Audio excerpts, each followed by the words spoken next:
Diam-diam ternyata Haji Faisal pernah meminjamkan uang 1 miliar rupiah untuk Vanessa Angel. Momen itu terjadi saat Vanessa Angel tersandung kasus narkoba pada 2020 lalu. Ini diungkap Haji Faisal dalam kanal YouTube VDVC Seleb pada Rabu, tanggal 9 Maret tahun 2022. Dalam unggahan itu, Haji Faisal membenarkan kabar bahwa dirinya pernah meminjamkan uang 1 miliar rupiah untuk Vanessa Angel. Awalnya meminjamkan uang 300 juta rupiah untuk membantu Vanessa Angel waktu kejadian di Jakarta Barat. Itu tentu memerlukan biaya yang tidak sedikit, artinya uang itu.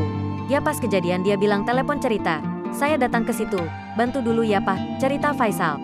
Waktu itu saya bantu 300 juta rupiah pertama, lanjutnya, sayangnya, masalah itu tak kunjung selesai. Haji Faisal menggelontorkan uang 250 juta rupiah untuk menyewa pengacara. Kemudian persoalan itu tak kunjung selesai. Kemudian saya ganti lagi pengacara, entah duit untuk siapa walahu alam, ya sempat pinjam 250 juta rupiah. Saya bantu, kata Faisal. Setiap orang yang proses itu perlu kos ya, tidak bisa tidak, lanjutnya.